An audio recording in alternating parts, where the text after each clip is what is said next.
நம்ம எல்லோரும் ஒரு மனதாய் கண்களை மூடிவனமாக நாம் கர்த்தரை நோக்கி நாம் பார்ப்போம். ஹல்லேலூயா. எங்கள் அன்பின் தகப்பனே, நாங்கள் சபையாராய் ஒருங்கிணைந்து மீண்டுமாக உம்முடைய சந்நிதிக்குள்ளாய் நாங்கள் கடந்து வருகிறோம். அருமையான சகோதரன் அன்றைய ஆராதனை தூங்கும் பொழுதே சொன்னது போல 2 3 பேர் உம்முடைய நாமத்தில் கூடும் பொழுது எல்லாம் நீர் எங்கள் மத்தியில் இருப்பேன் என்று சொன்ன வாக்கு தத்துவத்திற்காக நாங்கள் நன்றியோடு உம்மை ஸ்தோத்திரிக்கிறோம். எங்கள் மத்தியில் நீர் இருக்கிறீர்கள், அதற்காக நன்றியோடு உம்மை ஸ்தோத்திரிக்கிறோம். இது வெறும் சாதாரணமான ஒரு நபர் அல்ல, நீர் ராஜாதி ராஜாவாய் எங்கள் மத்தியில் இருக்கிற அதற்காக ஸ்தோத்திரம். கர்த்தாதி கர்த்தாவாய் எங்கள் மத்தியில் இருக்கிறீர் ஸ்தோத்திரம். அதிசயங்களை செய்கிறவராய் எங்கள் மத்தியில் இருக்கிறீர் அதற்காக ஸ்தோத்திரம். அன்பு நிறைந்தவராய் எங்கள் மத்தியில் இருக்கிறீர் அதற்காக ஸ்தோத்திரம். எங்களுக்கு ஆறுதல் தரும்படியாக திறந்த கரங்களோடு கூட அவர்கள் மார்போடைகளை அனைத்துக்குள் ஆயத்தமாய் இருக்கிற அதற்காக நன்றியோடு உம்மை ஸ்தோத்திரிக்கிறோம். எங்களை விடுதலையாக்க வேண்டும் என்று சொல்லி சகலத்தையும் செய்து முடித்தவரே உங்களுக்கு நன்றியோடு உம்மை ஸ்தோத்திரிக்கிறோம். ஆண்டவரே, எங்களுடைய பாவத்தின் தண்டனைகளை சகலத்தையும் அந்த சிலுவையில் ஏற்றுக்கொண்டு மரணத்தையும் பாதாளத்தையும் வெற்றி சிறந்து உயிர் தெழுகிற அதற்காக நன்றியோடு உம்மை ஸ்தோத்திரிக்கிறோம். ஆண்டவரே, நீர் எங்கள் மத்தியில் இருக்கிறவர், உயிரோடு இருக்கிறவர் அதற்காக ஸ்தோத்திரம். எங்களை ஊக்குவிக்க வல்லவராய் இருக்கிறீர் ஸ்தோத்திரம். ஆண்டவரே, எங்களை உற்சாகப்படுத்துகிற அன்பு நிறைந்த தகப்பனாய் இருக்கிற அதற்காக ஸ்தோத்திரிக்கிறோம். ஆண்டவரே, இன்றைய தினம் ஆண்டவரே இங்கிருந்து ஏறெடுக்கப்படுகிற ஒவ்வொரு ஜெபத்திற்கும் ஆண்டவரே நீர் அற்புதங்களாலும் அடையாளங்களாலும் நீர் உம்முடைய மகிமையை வெளிப்படுத்த போகிறீர் அதற்காக நன்றியோடு உம்மை ஸ்தோத்திரிக்கிறோம். ஆண்டவரே, நீர் ஆண்டவரே மற்ற தேவர்களை போல அன்றை பலன் இல்லாதவர் அல்ல, நீர்தான் தேவன் ஆண்டவர், நீர்தான் மகிமை நிறைந்த தேவன், நீர்தான் சர்வ வல்லமையுள்ள தேவன் ஆண்டவரே, நீர்தான் சிருஷ்டிகர்த்தராய் இருக்கிறார் அதற்காக நன்றியோடு உம்மை ஸ்தோத்திரிக்கிறோம். உம்முடைய சிருஷ்டிகளாகிய அன்றைய மகன்களாய் மகள்களாய் உம்முடைய பாதவடிகளாய் எங்களை தாழ்த்தி ஒப்புவிக்கிறோம். நன்றியோடு உம்மை ஸ்தோத்திரிக்கிறோம். உம்மை பாடி துதிக்க உம்முடைய வல்லமை விளங்கும்படியாக இந்த சிறிய குழந்தைகளை உபயோகப்படுத்துகிற நன்றியோடு உம்மை ஸ்தோத்திரிக்கிறோம். அவர்களை ஆசீர்வதி. இந்த சபை முழுவதுமாக உம்முடைய பிரசன்னம் நிறைந்து வழியிட்ட மாட்டதை நாங்கள் கடந்து போகும் பொழுது உம்முடைய புதிய தொடுதல் அனுபவத்தவர்களாக கடந்து போக கிருபை தரும்படியாக நாங்கள் ஜெபிக்கிறோம். நீர் எங்களோடு பேசும், எங்கள் கேட்க ஆயத்தமாய் இருக்கிறோம். இயேசுவின் நாமத்தினால் ஜெபிக்கிறோம் எங்கள் நல்ல பிதாவே. ஆமென். மத்தேயுவின் சுவிசேஷம் 8வது அதிகாரம் அதனுடைய 1 முதல் 4 வரை உள்ள வசனங்கள். Gospel of Matthew chapter 8 verse 1 to 4. அவர் மலையிலிருந்து இறங்கின போது, இயேசுவானவர் மலையிலிருந்து இறங்கின போது திரளான ஜனங்கள் அவருக்கு பின் சென்றார்கள். அப்பொழுது குஷ்டரோகி ஒருவன் வந்து அவரை பணிந்து, ஆண்டவரே, உமக்கு சித்தமானால் என்னை சுத்தமாக்க உம்மால் ஆகும் என்றான். இயேசு தமது கையை நீட்டி அவனை தொட்டு, எனக்கு சித்தம் உண்டு, சுத்தமாகு என்றார். உடனே குஷ்டரோகம் நீங்கி அவன் சுத்தமானான். இயேசு அவனை நோக்கி, இதை ஒருவருக்கும் சொல்லாதபடி எச்சரிக்கையாயிரு, ஆயினும் அவர்களுக்கு சாட்சியாக நீ போய் ஆசாரியர்களுக்கு உன்னை காண்பித்து மோசே கட்டளையிட்ட காணிக்கையை செலுத்து என்றார். ஹல்லேலூயா. இன்றைய செய்தியின் தலைப்பு ஜீசஸ் இஸ் வில்லிங். இயேசுவானவர் சித்தம் கொண்டிருக்கிறார். எதற்காக சித்தம் கொண்டிருக்கிறார்? நம்மை ஆசீர்வதிக்க வேண்டும் என்று சித்தம் கொண்டிருக்கிறார். நம்மை விடுவிக்க வேண்டும் என்று சித்தம் கொண்டிருக்கிறார். நம்மை சுகமாக்க வேண்டும் என்று சித்தம் கொண்டிருக்கிறார். நம்மை உயர்த்த வேண்டும் என்று சித்தம் கொண்டிருக்கிறார். நம்மை மறுரூபப்படுத்த வேண்டும் என்று சித்தம் கொண்டிருக்கிறார். நம்முடைய கவலைகளை மாற்றி அவருடைய நன்மையான அந்த சந்தோஷத்தை நிரப்ப அவர் சித்தம் கொண்டிருக்கிறார். ஹல்லேலூயா. அவர் வெறும் துக்கம் மாற்றுகிற தேவன் அல்ல, துக்கத்தை மாற்றி ஆனந்த களிப்பால் நிரப்புகிற தேவன். வெறும் நம்முடைய சாம்பலை மாற்றுகிற தேவன் அல்ல, அதற்கு பதிலாக சிங்காரத்தை நிரப்புகிற தேவனாய் இருக்கிறார். வெறும் நம்முடைய பிரச்சனைகளையும் உபத்திரவங்களையும் பிரயாசங்களையும் மாற்றுகிற தேவன் மட்டுமல்ல, அதற்கு மாறாக நன்மைகளையும் அனுகிரகங்களையும் ஆசீர்வாதங்களையும் நிறைவாய் நிரப்ப வல்லவராய் இருக்கிறார். பிரியமானவர்களே, தர்மியான இயேசுவானவரை முதலாவதாக நாம் பெற்றுக்கொள்ள நாம் என்ன செய்ய வேண்டும் என்று பார்க்கும் பொழுது குஷ்டரோகியானவர் செய்த ஒரு சில காரியங்களை நாம் பார்ப்போம். அதை தொடர்ந்து இயேசுவானவர் எப்படியாக அந்த மகனை ஆசீர்வதித்தார், எப்படியாக அவனுக்கு விடுதலை கொடுத்தார், எப்படியாக அவனுக்கு சுகத்தை கொடுத்தார் என்று நாம் சற்று மிகவும் துல்லியமாக, மிகவும் நுணுக்கமாக, மிகவும் ஆழமாக நாம் தியானிக்கும்படியாக நாமே சமர்ப்பிப்போம். முதலாவதாக அவன் என்ன செய்தான்? 2வது வசனம். அப்பொழுது குஷ்டரோகி ஒருவன் வந்து என்று சொல்லப்பட்டிருக்கிறது. நானும் நீங்களும் இங்கு வந்ததின் நோக்கம் என்ன பிரியமானவர்களே? இயேசுவை நோக்கி பார்க்கும்படியாக நாம் கடந்து வந்திருக்கிறோம். முதலாவதாக நாம் செய்ய வேண்டியது, நம்முடைய வாழ்க்கையில் அற்புதம் கிடைக்க வேண்டுமா, அதிசயம் நம்முடைய வாழ்க்கையில் நடக்க வேண்டுமா, கர்த்தருடைய கிருபையும் சத்தியமும் அனுகிரகமும் நம்முடைய வாழ்க்கையில் நிறைவாக இருக்க வேண்டும். முதலாவதாக நானும் நீங்களும் செய்ய வேண்டிய காரியம், கர்த்தரிடத்தில் வந்து, பக்கத்துல பார்த்து சொல்லுங்கள், நான் இயேசுவினிடத்தில் வந்திருக்கிறேன் என்று சொல்லுங்கள். ஹalleluya. முதலாவதாக நாம் என்ன செய்ய வேண்டும்? We have to come to Jesus. ஹalleluya. இயேசுவினிடத்தில் நாம் வர வேண்டியதா இருக்கிறது. ஏன் இயேசுவினிடத்தில் வர வேண்டும்? அநேக உலகத்தில் இருக்கிற அநேக ஜனங்கள் இயேசுவண்டை வருகிறார்களா? இல்லை. ஆனால் பல இடங்களில் அவர்கள் செல்லுகிறார்கள். பல திக்குலாய் நோக்கி பார்க்கலாம். அவர்களை மற்ற காரியங்களுக்குள்ளாக பணத்தை தேடி போகிறார்கள். அவர்கள் பதவி இருக்கிறவர்களை தேடி போகிறார்கள். அவர்கள் என்னுடைய பிரச்சனைக்கு மாறாக ஒரு மாற்றம் வர வேண்டுமே, என்னுடைய பிரச்சனைக்கு ஒரு விடுதலை வேண்டும் என்று சொல்லி அதற்கு பதில் கிடைக்கிற இடம் என்ன என்று சொல்லி அவர்கள் தேடி அலைந்து கொண்டிருக்கிறார்கள். ஏன் நாம் இயேசுவை தேடி வர வேண்டும்? எல்லோரும், உலகத்தில் இருக்கிற எல்லோரும், மெஜாரிட்டியான ஆளுங்க எல்லாமே தான் போறாங்க. ஏன் மைனாரிட்டி நாம் கொஞ்சம் ஒரு சிலர் மட்டும் இயேசுவை தேடி வருகிறோம்? உங்கள் மனசுல அந்த சிந்தைகள் வருகிறதா பிரியமானவர்களே? கேள்விகள் வருகிறதா? பிசாசன் அந்த சந்தேகத்தை கொண்டு வருவான். எல்லாரும் வராங்க, ஜாலியா இருக்கிறாங்க. நீங்க மட்டும் ஏன் ஒரே ஒரு நாள் தான் லீவ் இருக்குது, ஒரே ஒரு நாள் தான் இருக்குது, அந்த நாளையும் நீங்க இயேசுங்கிறீங்க, அல்லேலூயாங்கிறீங்க, ஸ்தோத்திரங்கிறீங்க, ஆமென்ங்கிறீங்க, ஆராதிக்கிறங்கிறீங்க. அதனால என்ன உங்களுக்கு பிரயோஜனம்? அவர் என்ன உங்களுக்கு அப்படியே செய்து விட்டார் என்று உங்களுடைய மனசில் அந்த சந்தேகத்தை விதைக்கும். ஆனால் ஒரு காரியத்தை நீங்கள் புரிந்து கொள்ள வேண்டும், இந்த உலகத்தில் இருக்கிற எல்லோருக்கும் பிரச்சனைகள் வருவது சாதாரணமான காரியம். நமக்கும் வரும், அவர்களுக்கும் வரும், யாருக்கும் வரும். ஆனால் இயேசுவை நம்பி இருக்கிற பிள்ளைகளுக்கு அந்த பிரச்சனைகள் அவர் நன்மையாக மாற்ற அவர் வல்லவராய். கரங்களை உயர்த்தி வேண்டுமாய் நன்றி செலுத்துங்கள். ரோமர் 8:28 சொல்லுகிறது, அவர் மேல் அன்பு கூறுவர்களுக்கு சகலதும் நன்மையாக மாற்றுகிறவராய் இருக்கிறார். பிரச்சனை வழியாக போகும்போது, அக்னியின் ஊடாக போகும்போது சூடு அடிக்கத்தான் செய்யும், தண்ணி வழியாக போகும்போது நனையத்தான் செய்யும். ஆனாலும் சுகபத்திரமாய் அக்கறை கொண்டு போய் சேர்க்கிற தேவன் நமக்காய் இருக்கிறார். அப்போ இயேசுவினிடத்தில் நான் வருகிறதான அந்த பிரதான நோக்கம் என்னவென்று சொன்னால், எபிரேயரின் புத்தகம் அதனுடைய 4வது அதிகாரம் அதனுடைய 15-16வது வசனம் நாம் வாசிக்கும் பொழுது இயேசுவானவர் எப்படி உள்ளவர் என்று பார்க்கலாம். நம்முடைய பலவீனங்களை குறித்து பரிதபிக்க கூடாத பிரதான ஆசாரியர் நமக்கு இராமல் எல்லா விதத்திலும் நம்மை போல் சோதிக்கப்பட்டு, சொல்லுங்க, எல்லா விதத்திலும் நம்மை போல் சோதிக்கப்பட்டவர் தான் இயேசுவானவர். பாவம் இல்லாதவராய் இருக்கிற பிரதான ஆசாரியரே நமக்கு இருக்கிறார். அதனால என்னவா? அதனால் நாம் இரக்கத்தை பெறவும், சொல்லுங்க எல்லாரும், இரக்கத்தை பெறவும் ஏற்ற சமயத்தில் சகாயம் செய்யும் கிருபையை அடையவும் தைரியமாய், சொல்லுங்க, பக்கத்துல பார்த்து சொல்லுங்க, தைரியமாய், பசங்க சின்ன பசங்க சொன்னது போல தைரியமாய் அவருடைய கிருபாசன தண்டையிலே சேர கடவோம் என்று சொல்லப்படுது. அதனாலதான் நாம இயேசுவினிடத்தில் வர வேண்டும் என்று சொல்லப்படுகிறது. பிரியமானவர்களே, அவரிடத்துல தான் நமக்கு விடுதலை உண்டு, அவரிடத்தில் தான் நமக்கு பரிபூர்ணமான ஒரு அற்புதங்களும் அதிசயங்களும் நடக்கும். மலையாளத்தில் ஒரு நல்ல ஒரு பாடல், ஒரு சில வாரிகளை நான் பாட ஆசைப்படுகிறேன்.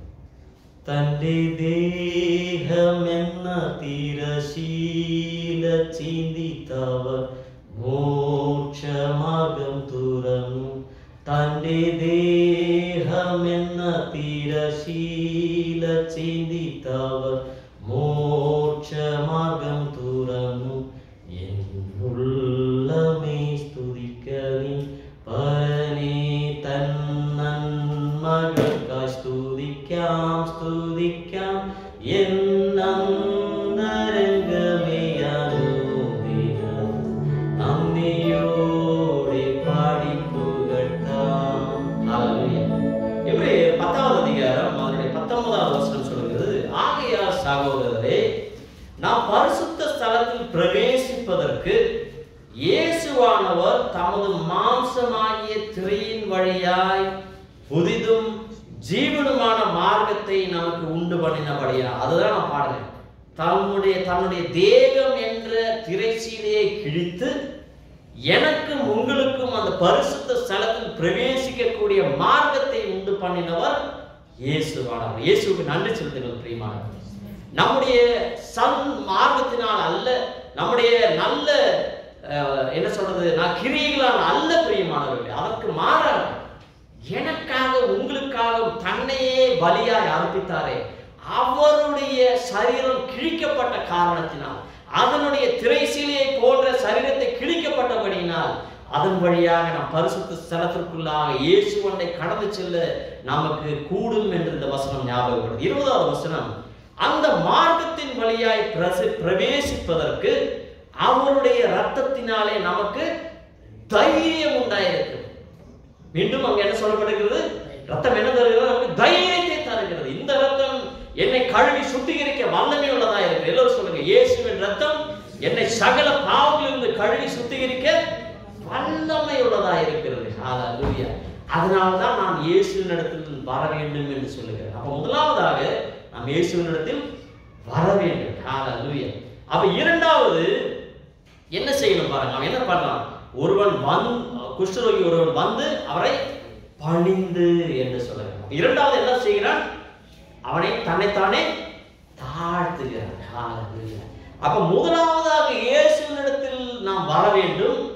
இரண்டாவதாக இயேசுவோடு கூட நெருங்கி வர வேண்டும். ஹல்லேலூயா. வர்றது ஒண்ணு, நெருங்கி வர்றது ஒண்ணு. சொல்லுங்க, கரெக்டா தான் நான் சொல்றது. நம்ம எல்லோரும் கடந்து வந்திருக்கிறோம், இயேசுவனை வந்திருக்கிறோம். இயேசுவோடு கூட நெருங்கி வர வேண்டும் என்று கர்த்தர் ஆசைப்படுகிறார். ஏன் நாம் நெருங்கி வர வேண்டும் பிரியமானவர்களே? அதை தொடர்ந்து நான் வாசிக்கும் பொழுது நான் அதனுடைய காரணத்தை சொல்லுகிறேன். நெருங்கி எப்படியாக வர முடியும்? ஒரு இடத்தில் நெருங்க வேண்டும் என்றால் நாம் என்ன செய்ய வேண்டும்? ஏன்னா ஒன்றும் தெரியாத மாதிரி அவங்களுக்கு ஒருத்தருக்கு எனக்கு நெருங்கி வரணும், நீங்க என்ன பண்ணணும்? இப்ப நாங்க நின்றுட்டு இருக்கிறேன், நீங்க எனக்கு நெருங்கி வரணும், என்ன பண்ண முடியும்? ஒன்று நான் உங்ககிட்ட வரணும், இல்லை நீங்க என்கிட்ட வரணும், இல்லையா? சோ நீங்க உங்களுடைய இருப்பிடத்தை விட்டு, உங்க இருக்கிற வேலையை விட்டு, மற்ற காரியங்களை எல்லாம் தள்ளி வைத்து விட்டு இயேசுவண்டை நாம் கடந்து வரோம். இந்த குஷ்ரோகி என்ன செய்து கொண்டிருந்தான்? குஷ்ரோகியால் சாதாரண என்ன பண்ணுவோம்? லேவியராகமம் 13வது அதிகாரம் 44, 45, 46 வசனங்களை வாசிங்கனாக்கா, குஷ்ரோகிகள் எல்லாரும் கீழ்ந்து துணியை போட்டுக்கொண்டு, முடியை நீட்டி வளர்த்து கொண்டு, மேல் வாயை மூடிக்கொண்டு, நான் தீட்டுள்ளவன் சொல்லிக்கொண்டே போனான். ஒண்ணுமே சொல்லாம நேரா இயேசுவண்டை வருகிறான். அவனுடைய எல்லா அந்த பழைய காரியங்களை விட்டுவிட்டு, உலக பிரகாரமான காரியங்களை விட்டுவிட்டு, சடங்காச்சாரங்கள் எல்லாவற்றையும் விட்டுவிட்டு இயேசுவண்டை விசுவாசத்தோடு கூட அவன் வருகிறான். நம்பிக்கையோடு கூட அவன் வருகிறான். எதிர்பார்ப்போடு கூட வருகிறான். அவர் அன்பு நிறைந்தவராயிருக்கிறார், என் மேல் அன்பு செலுத்துவார் என்று வருகிறான். அவர் என்னை ஆறுதல் படுத்த அவர் வல்லவராயிருக்கிறார் என்று சொல்லி அவன் வருகிறான். பிரியமானவர்களே, அதனால் நாம் எல்லாவற்றையும், உலகத்தில் இருக்கிற எல்லா காரியங்களையும் விட்டுவிட்டு, நம்ம உலகத்தில் ஒரு காலு, பரலோகத்தில் ஒரு காலு வச்சுட்டு நம்ம ஜீவிக்க முடியாது பிரியமானவர்களே. மிகவும் கடினமான காரியம். யாக்கோபின் புத்தகம் அதனுடைய 4வது அதிகாரம் 6 முதல் 8 வரையில வாசிக்கும் 6 முதல் 8 வரையில வசனங்கள். யாக்கோபின் நிருபம் 4வது அதிகாரம். அதுல God resisteth the proud but gives grace to the humble என்று சொல்லப்படுகிறது. முதலாவது 6வது வசனத்தில் தாழ்மையுள்ளவர்களுக்கு கிருபை அளிக்கிற தேவனாய் இருக்கிறார், பெருமையுள்ளவர்களுக்கு எதிர்த்து நிற்கிறவராயிருக்கிறார். தாழ்மையுள்ளவர்கள் தான் தேவனை பணிந்து கொள்ள முடியும். அவர் மேல் பற்றுதல் உள்ளவர்கள் தான் அவரோடு நெருங்கி சேர முடியும். அவர் மேல் அன்பு செலுத்துவர்கள் தான் அவரோடு விட இணைந்து கொள்ள முடியும், நெருங்கி வர முடியும் பிரியமானவர்களே. அதை தொடர்ந்து 7வது வசனம் சொல்லுகிறது, தேவனுக்கு நானும் நீங்களும் கீழ்ப்படிய வேண்டும். அதை தொடர்ந்து பிசாசுக்கு எதிர்த்து நிற்க வேண்டும், அப்பொழுது பிசாசானவன் ஓடி போவான் என்று சொல்லப்படுது. அப்படின்னா நீங்க ஒரு காரியத்தை நீங்க நன்றாக புரிந்து கொள்ள வேண்டும். நாம் உலக பிரகாரமாகவே நாம் வாழ்ந்து கொண்டிருக்கிறோம் என்று நினைத்துக் கொள்ளுங்கள். உலகத்தை நாம் அதிகமாக நேசிக்கிறோம். உலகத்தில் இருக்கிற மற்ற நபர்களைப் போல உலகத்தில் இருக்கிற செல்வத்தையும் செழிப்பையும் ஆடம்பரங்களையும் அதனுடைய எல்லா விதமான காரியங்களையும் நாம் நேசித்துக் கொண்டிருக்கிறோம் என்று சொன்னால், யாக்கோபு 4வது அதிகாரம் 4வது வசனம் சொல்லி, உலக சிநேகம் தேவனுக்கு விரோதமான பகை என்று சொல்லப்படுகிறது. When we love the world, it is the enmity with God. அப்படிதான் சொல்லப்பட்டது. அப்படின்னா நம்ம உலகத்தை பிடித்து கொண்டு தேவனை வர முடியும். இந்த எல்லாவற்றையும் விட்டு உலகத்தில் இருக்கிற சத்ருவானவன் நமக்கு தருகிற சிற்றின்பங்கள் எல்லாவற்றையும் விட்டுவிட்டு தேவனண்டை நாம் கீழ்ப்படியும்படியாக அவரண்டை வரும் பொழுதுதான் அவரண்டை கூடுதலாக நெருங்கி சேர நம்மால் முடியும். புரியுமா? அதை தான் நாம் செய்தார். இந்த உலகத்தில் எல்லாம் ஒரு ஒரு பட்டம் கொடுத்துருங்க, நீ குஷ்டரோகி, நீ தனியாக இருக்கணும், ஒதுங்கி இருக்க வேண்டும், நீ தீட்டுள்ளவன் தீட்டு சொல்லிக் கொண்டு இருக்க வேண்டும் என்று சொன்னவன் எல்லாவற்றையும் விட்டுவிட்டு தேவனண்டை அவன் நம்பிக்கையோடு கூட எதிர்பார்ப்போடு கூட மிகுந்த தைரியத்தோடு கூட சற்று யோசித்து பாருங்கள். அவன் யாருக்கும் போகக்கூடாது, கூட்டத்தில் போகக்கூடாது அப்படியாக சொல்லப்பட்டிருக்கு. ஆனால் அந்த கூட்டத்துக்கு மத்தியில் இயேசுவனை அவன் தேடி வருகிறான். அவனை தேடி கண்டுபிடித்து அவன் கல்லிருந்து கொண்டு போடுவார்கள். அவன் ஒன்றும் பயப்படவில்லை. இயேசுவானவரண்டை அவன் தைரியமாய் கடந்து வந்தான். பிரியமானவர்களே, நானும் நீங்களும் கூட ஒருவேளை பாவத்தினாலோ பின்மாற்றத்தினாலோ உங்களுடைய சோர்வினாலோ களைப்பினாலோ எந்த காரியத்தினாலும் நீங்கள் பின்வாங்கி போயிருந்தாலும் சரி, இயேசுவனை நீங்கள் கடந்து வரும் பொழுது தைரியமாய் கடந்து வாருங்கள். உங்களை ஏற்றுக்கொள்ள அவர் ஆயத்தமானவராக இருக்கிறார். சொல்லுங்க, பக்கத்தில் பார்த்து சொல்லுங்க, இயேசுவானவர் உங்களை ஏற்றுக்கொள்ள ஆயத்தமாக இருக்கிறார். ஹல்லேலூயா. நான் குடிச்சிட்டு வரேன், நான் இந்த சுபாவத்தை மாத்தினா அவர் ஏற்றுக்கொள்வார் என்றால் நீங்கள் எந்த நிலைமையிலா இருந்தாலும் சரி அவர் உங்களை ஏற்றுக்கொள்வார். ஆனால் ஏற்றுக்கொண்ட அந்த க்ஷணம் முதல் உங்களுடைய வாழ்க்கையில் மாற்றத்தை உண்டு பண்ண அவர் உங்களுக்கு போதிய ஞானத்தை, போதிய பலத்தை, போதிய கிருபையை உங்களுக்கு தருவார். பிரியமானவர்களே, நம்முடைய சொந்த பலத்தினால் நம்மை மாற்ற முடியாது, அவருடைய பலத்தினால் கூடும். ஹல்லேலூயா. அவரால் எல்லாம் கூடும். ஹல்லேலூயா. நிச்சயமாக அவரால் கூடும். ஹல்லேலூயா. கடந்த சனிக்கிழமை அன்று நான் வந்த பொழுது எனக்கு தொண்டை வலியாக இருந்தது. அடுத்த நாள் நான் மலையாளம் சர்ச்சில் மெசேஜ் கொடுக்க வேண்டியதானால் எந்திரிக்க கூட முடியல. மிகவும் பலவீனப்பட்டு விட்டேன். சவுண்டு ஒன்றுமே வர மாட்டேங்குது.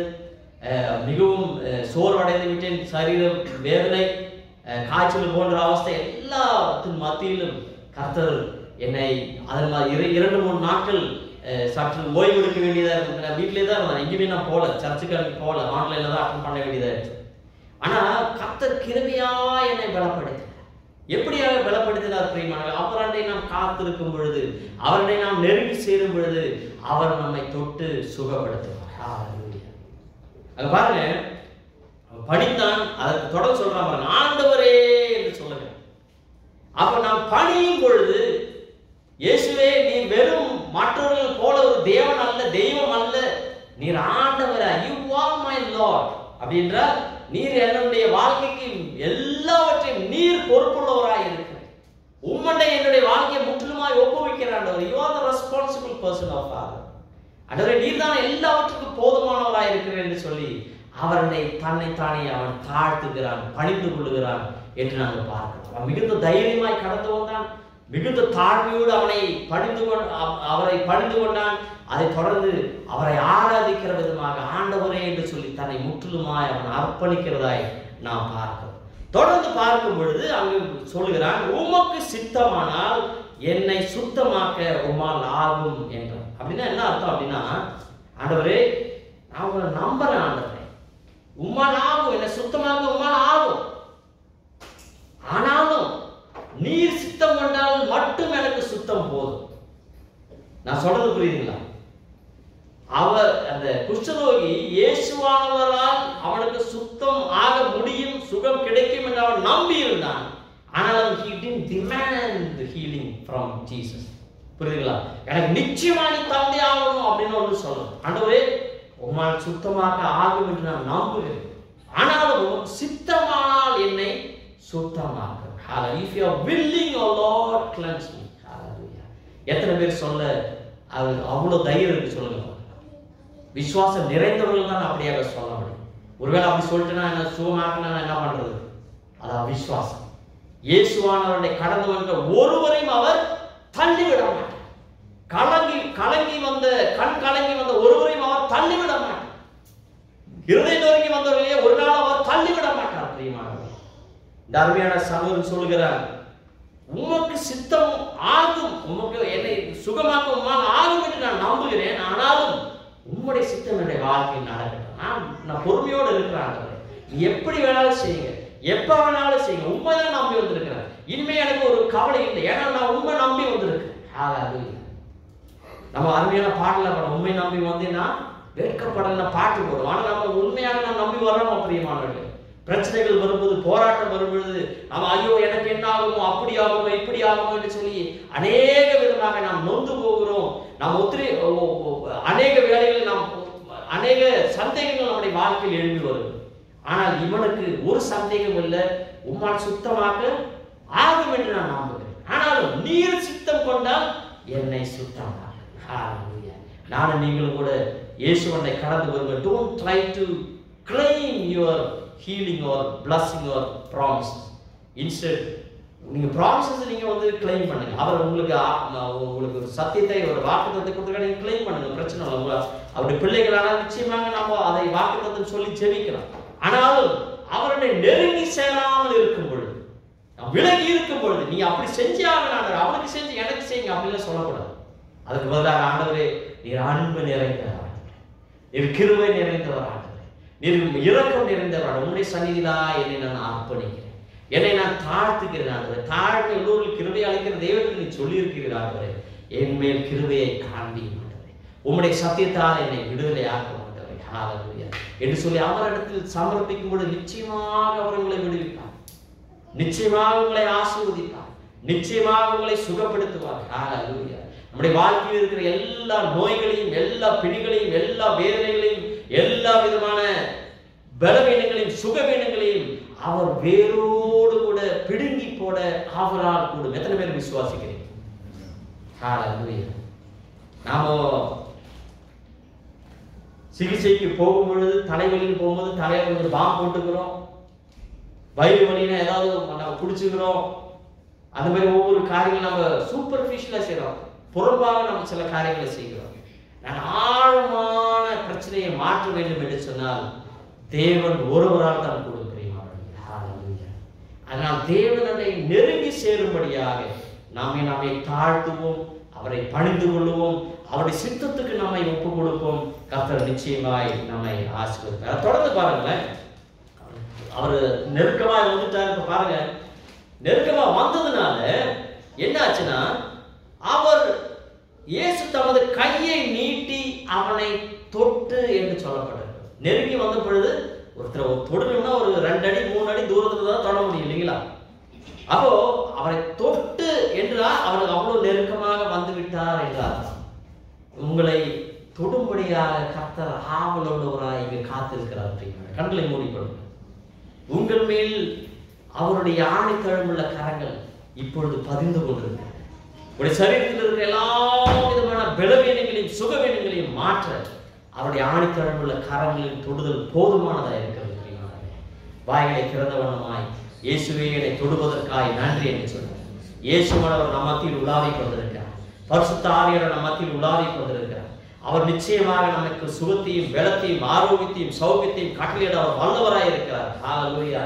நம்முடைய பாவங்களுக்கு பதிலாக சகலத்தையும் சகித்து தீர்த்த இயேசுவானவர் நம் மத்தியில் இப்பொழுது எல்லா விதமான பிணிகளையும் மாற்ற, எல்லா விதமான பிரயாசங்களையும் மாற்ற, எல்லா விதமான நோய்களையும் மாற்ற அவர் பரிகாரியாய் நம் மத்தியில் இருக்கிறார். He is touching you right now in Jesus name.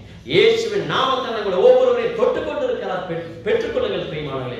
உங்கள் ஊரில் இருக்கிறவர்களை நினைத்து நீங்கள் ஜெபிங்கள். கர்த்தர் இப்பொழுதே தொட்டுக்கொண்டு இருக்கிறார். ஹல்லேலூயா. வார்த்தைகளை அனுப்பி சுகப்படுத்துகிற தேவனாய். 107வது சங்கீதம் 20வது வசனம் அப்படியாக சொல்லுகிறது. ஏசாயா 53வது அதிகாரம் 5வது வசனம் சொல்லுகிறது, அவர் எனக்காக உங்களுக்காக சகலத்தையும் ஏற்றுக்கொண்டவராய் இருக்கிறார். ஹல்லேலூயா. அதனால் அவரண்டை நாம் வாழ்ந்து வரும்பொழுது அவருடைய காயங்கள் நம்மை சுகப்படுத்தும். 1 பேதுரு 2:24வது வசனம் அப்படியாக சொல்லுகிறது, நானும் நீங்களும் ஆராதிக்கிற தேவன் ஜீவனுள்ள தேவனாய் இருக்கிறார். நானும் நீங்களும் ஆராதிக்கிற தேவன் நம்முடைய வேதனைகளை அறிந்திருக்கிற தேவனாய் இருக்கிறார். நானும் நீங்களும் ஆராதிக்கிற தேவனை விடுதலையாக வல்லவராய் இருக்கிறார். ஹல்லேலூயா. அவரை நம்மை தொட்டு சுகமளிக்க அவர் வல்லவராய் இருக்கிறார். அவர் தொட்டு எனக்கு சித்தம் உண்டு சுத்தமாக என்றார் என்று வாசிக்கிறார். Hallelujah. He is willing to cleanse you. He is willing to bless you. He is willing to heal you and restore your health. Hallelujah. அவர் சொல்லுகிறார், நான் உங்களை சுகமாக்குவதற்கு முன்பதாகவே நான் உன்னை என்னுடையவனாக்கி மாற்றுகிறேன். தொடுதல் என்ன காண்பிக்கிறது? நீர் என்னுடைய, நான் உன்னை நேசிக்கிறேன், நீர் என்னுடைய பிள்ளையாய் இருக்கிறாய், உன்னை விட்டு நான் ஒரு நாளும் விலகுவது இல்லை. பிரியமான மகனே, உன்னை விட்டு விலகுவது இல்லை பிரியமான மகளே என்று சொல்லி அவர் தொடுகிறார். தொடுதல் அன்பின் தொடுதலாய் இருக்கிறது. அவருடைய அரவணைப்பின் தொடுதலாய் இருக்கிறது. உங்களை சுகப்படுத்துகிற தொடுதலாய் இருக்கிறது. உங்களை உற்சாகப்படுத்துகிற தொடுதலாய் இருக்கிறது. உங்களை ஆறுதல் படுத்துகிற தொடுதலாய் இருக்கிறது பிரியமானவர்களே. ஒரு அநேக வேளைகளில் என்னை விசாரிப்பதற்கு யாரும் இல்லையே, என்னை தொட்டு பேசுவதற்கு, அன்பாய் தொட்டு பேசுவதற்கு, என்னை ஆறுதல் படுத்துவதற்கு, என்னை உற்சாகப்படுத்த ஒரு வார்த்தை பேசுவது யாரும் இல்லை என்று கலங்கி போயிருக்கிறீர்களா பிரியமானவர்களே? இயேசுவானவர் சொல்லுகிறார், நான் உனக்காய் இருக்கிறேன் மகனே என்று சொல்கிறார். நான் உனக்காய் இருக்கிறேன் என்று அவர் சொல்லுகிறார். அநேக வேளையில் நானும் நீங்களும் இப்படியாக சொல்லலாம். ஆனால் அவருடைய தொடுதலை என்னால் அனுபவிக்க முடிய மாட்டேங்கிறது, அவருடைய தொடுதலை நான் அனுபவிக்க என்னால் முடியவில்லையே என்று ஏக்கமா இருக்கிறீர்களா பிரியமானவர்களே? அதற்கு ஒருவேளை ஒரு காரணமா இருக்கலாம். ஏசாயாவின் புஸ்தகம் 59வது அதிகாரத்தை நாம் எடுத்துக்கொள்வோம். ஏசாயா 59வது அதிகாரம் அதனுடைய 1-2 வசனங்களை வாசிக்கும் பொழுது நாம் அதை புரிந்து கொள்ளலாம். இதோ ரட்சிக்க கூடாதபடி படிக்கு கர்த்தருடைய கை குறுகி போகவும் இல்லை, கேட்க கூடாதபடிக்கு அவருடைய செவி மந்தமாகவும் இல்லை. உங்கள் அக்கிரமங்களே உங்களுக்கும் உங்கள் தேவனுக்கும் நடுவாக பிரிவினை உண்டாக்குகிறது. உங்கள் பாவங்களே அவர் உங்களுக்கு செவி கொடாதபடிக்கு அவருடைய முகத்தை உங்களுக்கு மறைக்கிறது என்று அங்கு சொல்லுகிறார். அப்பொழுது அவருடைய தொடுதல் நானும் நீங்களும் அனுபவிக்க வேண்டும் என்று சொன்னால் அவருக்கு நாம் நெருங்கி வர வேண்டும். நெருங்கி வருவது எப்படி?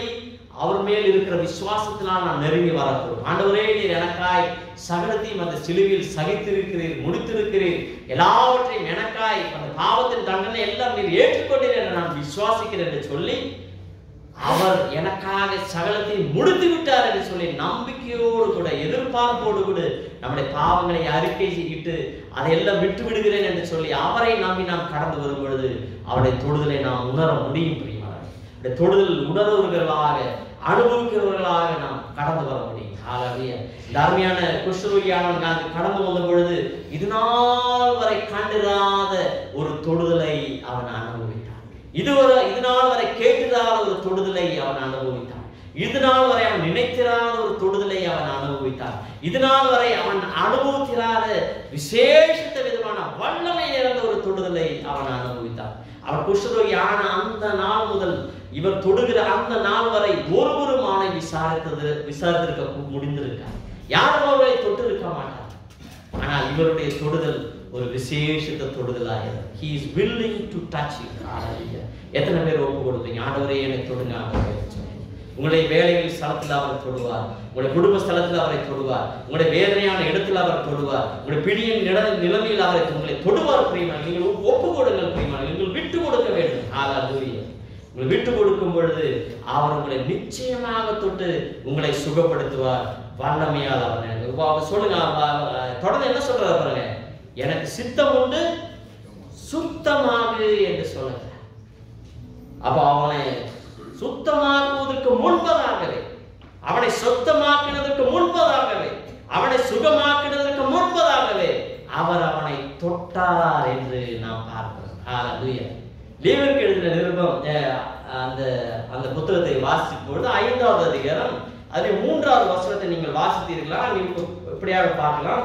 அசுத்தமானதை யாராவது தொட்டார்கள் என்று சொன்னால் அவர்கள் அசுத்தமாவார்கள், அதை அறியும் பொழுது அவர்கள் குற்றமுள்ளவர்களாய் மாறுவார்கள் என்று அங்கு சொல்லப்படுது. ஆனால் இங்கு குஷ்டரோகியான இவன் குஷ்டரோகியானவன் இயேசுவண்டை வருகிறார். இயேசுவானவர் அவனை தொட்டார். இயேசுவானவர் அசுத்தமானாரா? இல்லை, அதற்கு மாறாக அவன் சுத்தமானான் என்று நாம் பார்க்கிறோம். அதனால் நீங்கள் எப்பேற்பட்ட கொடுமையான கடூர பாவங்களை நீ செய்திருந்தாலும் இயேசுவண்டை வரும் பொழுது அவருடைய தொடுதல் உன்னை பரிசுத்தமாக்க, உன்னை விடுதலையாக, உன்னை குணமாக்க, உன்னை சுத்தமாக்க, உன்னை பரிபூர்ணமாய் அவருடைய பிள்ளையாய் மாற்றும் பிரியமானவர்களே. அவருடைய தொடுதலுக்கு அவ்வளவு வல்லமை இருக்கிறது பிரியமானவர்களே. அவருடைய தொடுதல் வல்லமை உள்ளதாய்.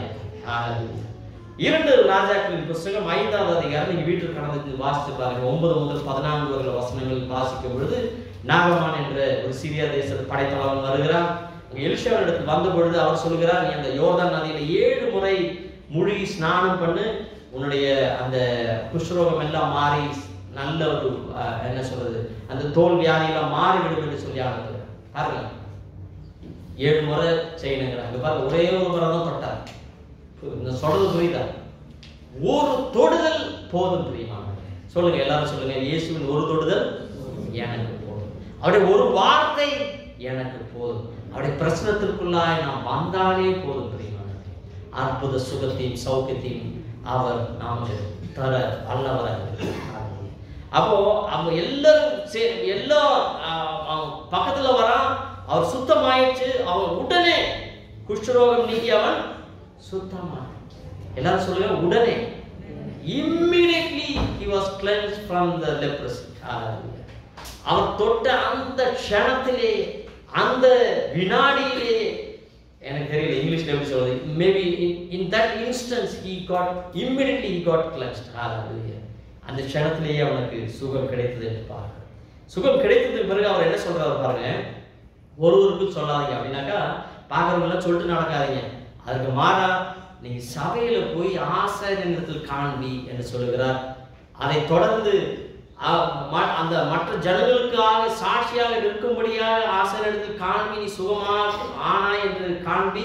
அதை தொடர்ந்து மோசே கற்பித்த கட்டளையிட்ட காணிக்கையை செலுத்து என்கிறார். இப்ப அது வந்து நீங்க வீட்டுல கொண்டு போய் உங்களுடைய ஹோம்ஒர்க், சரிங்களா? எல்லாரும் சொல்லுங்க, பக்கத்துல வந்து ஹோம்ஒர்க். ஏன்னா சர்ச்சில் தான் ஹோம்ஒர்க் இல்லைன்னு மீ கொடுக்குறாரு பாக்குறாங்க. தயவு செஞ்சு வாசிங்க. லேவியராகமம் 14வது அதிகாரம் அதனுடைய 4 முதல் 9 வசனங்களை நீங்க வாசிக்கணும், சரிங்களா? வீட்டுல போயிட்டு லேவியராகமம் 14வது அதிகாரம் 4 முதல் 9 வரையில வசனங்கள். அது என்ன சொல்லப்பட்டிருக்குனாக்கா, ஒரு குஷ்ரோகியா ஒருத்தர் இருந்தான் அப்படின்னா என்ன பண்ணணுமா, ஆசாரிய இடத்துல போகணும். அவன் போன உடனே அவனுக்கு சுகமாச்சா இல்லையா அப்படின்ட்டு அவர் பார்த்துட்டு எல்லாம் சரி பண்ண உடனே அவனுக்காக ஒரு விசேஷத்தை காணிக்கையை செலுத்த வேண்டும் என்று சொல்லி மோசே ஒரு கட்டளை கொடுக்கிறார், சரிங்களா? அப்போ இந்த குஷ்டரோகம், இந்த லெப்ரசி என்பது என்ன காண்பிக்கிறது என்று சொன்னால், இந்த மனுஷ குலத்திற்கு எல்லாம் பாவத்தினால் நிறைந்தவர்களாகிய நாம் இந்த குஷ்டரோகத்தை போல நாம் எல்லாம் அவதிப்பட்டு கொண்டிருக்கிறோம். நமக்கு விடுதலையாக ஒருவர் தான் இருக்கிறார். அது யார்? நம்முடைய மனித குலத்தை விடுவித்த நபர் யார்? இயேசு கிறிஸ்துவான ஒருவர் தான் இருக்கிறார். அப்ப இயேசுவாண்டை நாம் கடந்து வரும் பொழுது 2 குருவிகளை கொண்டு வர வேண்டும். we have to bring 2 birds. அப்ப 2 குருவிகள் என்று காண்பிக்கிறது இயேசுவுடைய 2 தன்மையை காண்பிக்கிறது. ஒன்று மனித தன்மையை காண்பிக்கிறது, அவர் மனிதனாய் வந்தார், அது ஒரு குருவியை காண்பிக்கிறது. இரண்டாவது அவருடைய தெய்வீக தன்மையை காண்பிக்கிறது. மனித தன்மையோடு வந்த இயேசுவானவர் தன்னை சிலுவை மரணத்திற்காக அவர் ஒப்பு கொடுக்கிறார். அதே போல ஒரு குருவியை அவர் கொல்லுகிறார்கள், அதனுடைய ரத்தத்தை எடுக்கிறார்கள். அப்ப இன்னொரு குருவியை தண்ணீரில் கழுவி இந்த ரத்தத்தை தெளித்து அவர் பறக்க விட்டு விடுகிறார். தெய்வீக தன்மை நிறைந்த அந்த இயேசுவானவர் ரத்தத்தால் தோய்க்கப்பட்டவராக நமக்கு விடுதலை தரும்படியாக, நமக்கு மீட்பு தரும்படியாக நமக்கு வழியை வகுக்கிறார் என்று அதை காண்பிக்கிறார். மூன்றாவது நாம் பார்க்கும் பொழுது கேதுரு கட்டையை குறித்து அங்கு சொல்லுகிறார். கேதுரு கட்டை என்னை குறிக்கிறது என்று சொன்னால், இயேசு அறையப்பட்ட அந்த சிலுவை குறித்து அது அடையாளமாயிருக்கிறது. அடுத்தது சிவப்பு நூல், ஸ்கார்லட் யான், அது என்ன குறிக்கிறது என்று சொன்னால், மத்தேயு சுவிசேஷம் 27:28 சொல்லுகிறது. ரோமர்கள் என்ன செய்கிறார்கள்? அவர்களுக்கு அங்கியை இயேசுவனுக்கு உடுப்பித்து அவரை பரியாசம் பண்ணுகிறதாய் நாம் பார்க்கிறோம்.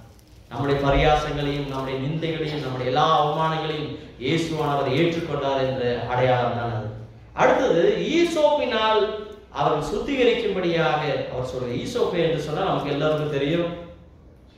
யோவானின் சுவிசேஷம் 19வது அதிகாரம் 28 முதல் 30 வசனங்களை வாசிக்கும் பொழுது, அவர் எனக்கு தாகமாயிருக்கிறது என்று சொன்ன பொழுது அந்த சேவர்கள் என்ன செய்கிறார், அந்த படை வீரர்கள் என்ன செய்கிறார்கள், ஒரு கம்பில் அந்த கடற்காலனை முக்கி அந்த வினிகரை கொடுக்கிறார்கள். அதை கொடுத்து விட்டு எல்லாம் முடிந்தது சொல்லி தன்னுடைய ஜீவனை அவர் சமர்ப்பிக்கிறதாய் காணலாம். பிரியமானவர்களே, இந்த பழைய ஏற்பாட்டில் இருக்கிறது எல்லாம் இயேசு செய்ய போகிறதுடைய நிழலாய் இருக்கு. என்னுடைய பாவத்தாலும் உங்களுடைய பாவத்தாலும் குஷ்டரோகத்தாலும் தன்னைத்தானே சமர்ப்பிக்கும்படியாக இயேசுவானவர் தன்னை சமர்ப்பித்தார். இது நாம காணிக்கை செலுத்துறதுக்கு என்ன செய்யணும்? ஒரே ஒரு காணிக்கை தான் இருக்குது. தேவனுடைய கடந்து வந்து நாம் தேவனுக்கு நன்றி செலுத்துகிறவர்களாக, நன்றி நிறைந்த உள்ளத்தோடு கூட அவரை துதிக்கிறவர்களாக, நன்றி நிறைந்த உள்ளத்தோடு கூட சாட்சியாய் வாழ்கிறவர்களாக, நன்றி நிறைந்த உள்ளத்தோடு கூட நான் பழைய வாழ்க்கைக்கு நான் திரும்பி போக மாட்டேன், நாய் கக்கினதை அதை திரும்பி மீண்டுமாய் கடந்து போவதோடு நான் போக மாட்டேன் ஆண்டவரே, நான் உம்முடைய பிள்ளையாகிவிட்டேன், உம்முடைய வழியில் நான் நடப்பேன், நீர் சொல்லுகிற பாதையில் நான் செல்லுவேன், நீர் சொல்லுகிறபடியாக நான் ஜீவிப்பேன் என்று சொல்லி நம்முடைய சமர்ப்பணத்தோடு உள்ள ஜீவியத்தை நாம் சமர்ப்பிக்கும் பொழுது நம்முடைய சரீரத்திலும் சரி, நம்முடைய ஆவியிலும் சரி, நம்முடைய ஆத்மாவிலும் சரி, எல்லாவற்றிலும் இருக்கிற குறைவுகளையும் பலவீனங்களையும் மாற்ற அவர் வல்லவராக இருக்கிறார். இந்த குஷ்டரோகிக்கு சுகம் கொடுத்த தேவன் இன்றும் ஜீவனுள்ள தேவனாக இருக்கிறார். அப்ப முதலாவது நாம் செய்ய வேண்டிய தேவனிடத்தில் இயேசுவினிடத்தில் வர வேண்டும். 2, இயேசுவினிடத்தில் நெருங்கி வர வேண்டும்.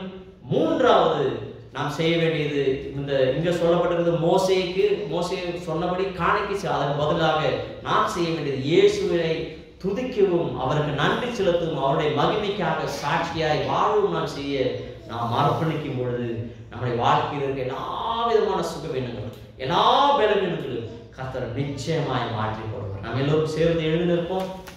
ஒரு சில நிமிடங்கள் மட்டும் ஜெபித்து விட்டு மற்ற சில காரியங்களுக்கெல்லாம் நாம் கடந்து செல்ல போகிறோம். எல்லோரு வாய்களை திறந்தவனமாய் கர்த்தருடைய சந்நிதியிலாக இது நாள் வரை உங்களுடைய வாழ்க்கையில் செய்த நன்மைகளுக்காக நீங்கள் நன்றி செலுத்தும். விசேஷித்ததுமாய் இந்த சுகமளிக்க மாறாதையே இருக்கிறபடினால் உங்களுக்கு தந்திருக்கிற சுகத்திற்காக நன்றி செலுத்துங்கள். ஆரோக்கியமாய் உட்காரும்படியாக கிருபை தந்தார், நடந்து வர கிருபை தந்தார், நல்ல ஆரோக்கியத்தை தந்திருக்கிறார், ஆயுசை தந்திருக்கிறார், சரீர பலத்தை தந்திருக்கிறார், பேசக்கூடிய திறமையை தந்திருக்கிறார், காணக்கூடிய நல்ல கண் பார்வையை தந்திருக்கிறார், கேட்கக்கூடிய நல்ல செவி திறனை தந்திருக்கிறார், உணரக்கூடிய இருதயத்தை தந்திருக்கிறார், தொடக்கூடிய கைகளை தந்திருக்கிறார், செய்கைகளை செய்ய கிரியைகளை செய்ய பலத்தை தந்திருக்கிறார்.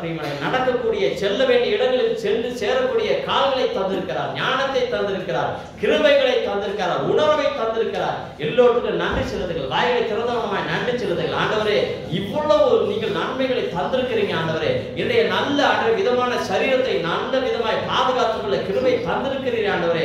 நல்லபடியாக உணவு தந்திருக்கிறீரே, நல்ல உடையை உடுக்க உடைகளை தந்திருக்கிறே, நல்ல வேலைகளை தந்திருக்கிறீரே. என்னை பராமரிக்க, என்னை பாதுகாக்க, என்னை விசாரிக்க, என்னை ஆறுதல் படுத்த, என்னை உற்சாகப்படுத்த நல்ல உறவினர்களை தந்திருக்கிறீரே ஆண்டவரே. நல்ல போதகர்களை தந்திருக்கிறேன், நண்பர்களை தந்திருக்கிறீர்களே ஆண்டவரே. நல்ல உடன் வேலையாட்களை தந்திருக்கிறேன், நல்ல உயர்ந்த அதிகாரிகளை தந்திருக்கிறீர்கள் ஆண்டவரே. நல்ல தேசத்தை தந்திருக்கிறீரே, அதற்காக நன்றி செலுத்துகிறோம் ஆண்டவரே. ஆண்டவரே, நல்ல ஒரு சுவாச காற்றை எங்களுக்கு தந்திருக்கிறீர்கள். அநேக சுவாச காற்று கூட கிடைக்காமல் கவலைப்பட்டு கொண்டிருக்கிறார். நல்ல ஒரு சுவாசத்தை இழுக்கும்படியாக நல்ல ஒரு லங்ஸை தந்திருக்கிறார், நல்ல இருதயத்தை தந்திருக்கிறார், நல்ல கிட்னியை தந்திருக்கிறார், நல்ல உடல் உறுப்புகளை தந்திருக்கிறார். பிரியமானவர்களே, நமக்கு தந்திருக்கிற நன்மைகளுக்காக நீங்கள் நன்றி செலுத்தி பாருங்கள். ஆனால் நீங்கள் வேதனைகள் கடந்து போகும். பிரியமானவர்களே, எல்லா ஜாயிண்ட் பெயினும் அவர் மாற்றி போடுவார், எல்லா இடுப்பு வலிகளையும் அவர் மாற்றி போடுவார், எல்லா விதமான மூட்டு வலிகளையும் அவர் மாற்றி போடுவார். பிரியமானவர்களே, எந்த இடங்களெல்லாம் நீங்கள் வீக்கமாக இருக்கிறது என்று சொல்லுகிற அந்த இடங்களில் இப்ப கரைகளை வைத்துக் கொள்ளுங்கள். பிரியமானவர்களே, நிச்சயமாக தேவன் தாமே இப்பொழுது உங்களை சுகப்படுத்திக் கொண்டிருக்கிறார். அவர் உங்களுக்கு சுகத்தை தந்து கொண்டு உங்களுடைய ஒரு சில நபர்களுக்கு, ஒரு சில சகோதரர்களுக்கு இந்த இடுப்பின் பின்னால் முதுகின் நடுவிலாய் வேதனையாக நின்று கொண்டிருக்கிறீர்கள். உங்களை இப்பொழுது கர்த்தர் தொட்டுக் கொண்டிருக்கிறார், உங்களை தொட்டுக் கொண்டிருக்கிறார். அவருடைய அக்னியானது இப்பொழுது இறங்கிக் கொண்டிருக்கிறது. பிரியமானவர்களே, உங்களுக்கு சுகத்தை அவர் தந்து கொண்டிருக்கிறார். எல்லா விதமான வேதனைகளை அவர் மாற்றிக் கொண்டிருக்கிறார். அது ஸ்பைன் ப்ராப்ளமாக இருக்கட்டும், அது மசில் ப்ராப்ளமாக இருக்கட்டும், அது நர்வ் ப்ராப்ளம், எந்த ப்ராப்ளம் ஆனாலும் சரி, இயேசுவானது வேரோடு கூட பிழுது அதை மாற்றிக் கொண்டிருக்கிறார். பிரியமானவர்களே, சுகத்தை பெற்றுக் கொள்ளுங்கள். நன்றி என்று சொல்லுங்கள், நன்றி என்று சொல்லுங்கள், நன்றி என்று சொல்லுங்கள், நன்றி என்று சொல்லுங்கள். அநேக வேளைகளில் இருமலோடு கூட தொண்டை வலியோடு கூட இருக்கிற நபர்களை கர்த்தர் இப்பொழுது தொட்டுக் கொண்டிருக்கிறார். அவருடைய ரத்தத்தால் அவரை கழுவிகளை சுத்திகரித்துக் கொள்ளுங்கள். நீங்கள் சுகத்தை பெற்றுக் கொள்ளுங்கள். பிரியமானவர்களே, நீங்கள் நிச்சயமாக நம்பிக்கையோடு கூட கரங்களை உயர்த்தும் பொழுது இந்த குஷ்டரோகியானவன் செய்தது போல அவரோடு கூட நெருங்கி வந்த தேவனே, ஆண்டவரே, உம்முடைய சித்தம் ஆண்டவரே என்னை சுத்தமாக்க என்று நாங்கள் அறிந்திருக்கிறேன் என்று சொல்லி அவரிடத்தில் நீங்கள் சமர்ப்பிங்கள். ஹல்லேலூயா. ஒருவேளை உங்களை மனதில் ஏதாவது குறைகள் குற்றங்கள் என்று நீங்கள் மனதில் இருக்கும் என்று சொன்னால் அதை இப்பொழுது அறிக்கை செய்யுங்கள். பிரியமானவர்களே, என்னோட மன்னி ஆண்டவரே, உம்முடைய ரத்தத்தால் என்னை கழுவாண்டவரே, சிந்தையில் வந்து போன குறைவுகளை மன்னி ஆண்டவரே. நான் பார்க்க கூடாததை பார்த்து விட்டேன் ஆண்டவரே, என்னை மன்னி. நான் கேட்க கூடாததை கேட்டு விட்டேன், என்னை மன்னி ஆண்டவரே. நான் பேசக்கூடாததை பேசிவிட்டேன், என்னை மன்னி ஆண்டவரே. நான் செய்யக்கூடாததை நான் செய்து விட்டேன், என்னை மன்னி ஆண்டவரே. நான் போகக்கூடாத இடத்தில் போய்விட்டேன், என்னை மன்னி ஆண்டவரே என்று சொல்லி அவரிடத்தில் மன்னிப்பிக்கலுங்கள், மன்னிப்பிக்கலுங்கள், மன்னிப்பிக்கலுங்கள், மன்னிப்பிக்கலுங்கள். அவர் மன்னிப்பில் நிறைவு, மன்னிப்பை மன்னிக்க அவர் கிருபையுள்ளவராய் இருக்கிறார். ஹalleluya. நன்றியோடு உம்மை ஸ்தோத்திரிக்கிறோம் ஆண்டவரே. ஆண்டவரே, வேண்டிய காரியங்களை கண்களுக்கு பலன் தாரும் ஆண்டவரே. வேண்டிய காரியங்களை கேட்க நல்ல காதுகளை தருவதற்காய் ஸ்தோத்திரம். வேண்டிய காரியங்களை செய்யக்கூடிய ஞானத்தையும் கிருபையும் வல்லமைகளை கரங்களுக்கு தருவதற்காய் ஸ்தோத்திரம். நீர் சொல்லும் இடங்களில் போகக்கூடிய அதே வலிமையும் அதே பலத்தையும் எங்களுக்கு தருவதற்காய் நன்றியோடு உம்மை ஸ்தோத்திரிக்கிறோம் ஆண்டவரே. ஹalleluya. நன்றியோடு உம்மை ஸ்தோத்திரிக்கிறோம். எங்களை முழுமையாய் உம்முடைய கரங்களாய் படைக்கிறோம். என்னை தருகிறேன் உம் கரத்தில், என்னை படைக்கிறேன் உம் பாதத்தில், என்னை தருகிறேன் உம் கரத்தில், என்னை படைக்கிறேன் உம் பாதத்தில்,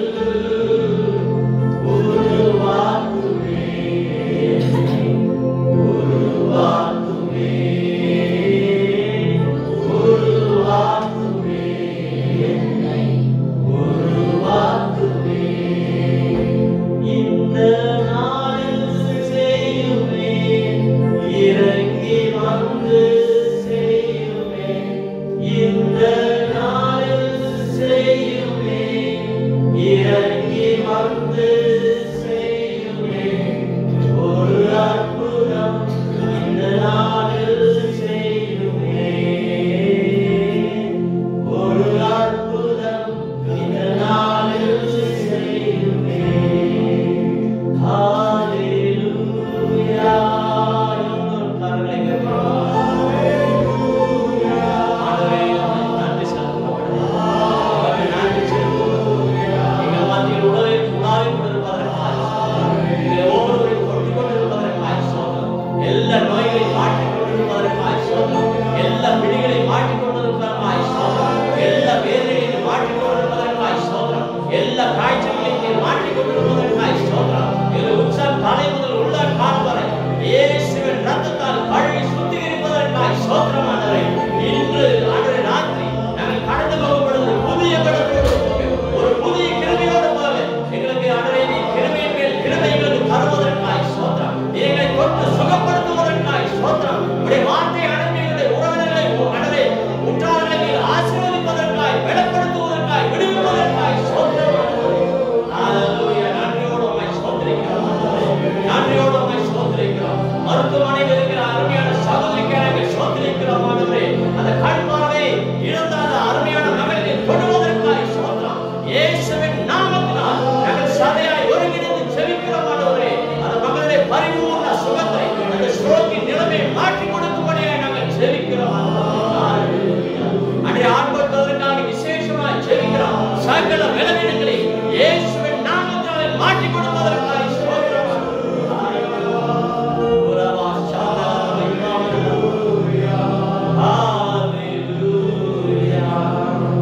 ஆண்டவரே, இப்பொழுது கூட கர்ப்பத்தின் கனிக்காய் ஆண்டவரே கவிதோடு கூட காத்திருக்கிறவர்களே காத்திருக்கிறார்.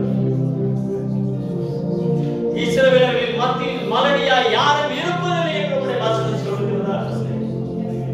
அது பிள்ளைகளை கண்டோங்கி பாரு ஆண்டவரே, கண்டோங்கி பாரு. அது பிள்ளைகளுடைய ஆண்டவரே இரவில் இருக்கிற அந்த கசப்பான வேதனை ஆண்டவரே பிடுங்கி போடுவதற்காக ஸ்தோத்திரம். அற்புதத்தின் தேவனே, நீர் அவர்களோடு இடைப்படுவதற்காக ஸ்தோத்திரம் ஆண்டவரே. கண்ணீரை கண்டு கடந்து போகாத தேவன் நீர் ஒருவர் என்று நாங்கள் அறிகிறோம். அந்த பிள்ளைகளை தொடுவதற்காக ஸ்தோத்திரம். இயேசுவின் நாமத்தினால் ஆண்டவரே உடைய வாழ்க்கையில் ஒரு மறுரூபத்தை நீர் கொடுப்பதற்காக ஸ்தோத்திரம். எல்லா சுகவீனத்தையும் எல்லா பலவீனத்தையும் மாற்றி ஒரு அனுகிரகிக்கப்பட்ட ஒரு சந்ததியை உடைய வாழ்க்கையில் கட்டளையிடுவதற்காக நாங்கள் சபையாய் ஒருங்கிணைந்து உமக்கு நன்றி செலுத்துகிறோம். அப்படி செய்வதற்காக ஸ்தோத்திரம். அப்படி சகலரை நீர் சந்திப்பதற்காக ஸ்தோத்திரம் ஆண்டவரே. எல்லா தேவைகளையும், எல்லா விருப்பங்களையும், எல்லா ஆசைகளையும், எல்லா விதமான காரியங்களுடைய கரங்களாய் தாழ்த்தி ஒப்புவிக்கிறோம். உம்முடைய பரிசுத்த சித்தம் எங்களுடைய ஒவ்வொருடைய வாழ்க்கையில் ஆண்டவரே நீராமே பரிபூர்ணமாய் நிவர்த்தி செய்வதற்கான நன்றியோடு உம்மை ஸ்தோத்திரிக்கிறோம். சகல கனம் மகிமை உமக்கு செலுத்துகிறோம். உம்முடைய பரிசுத்த நாமம் மட்டும் நாமத்தில் நான் செபிக்கிறேன்.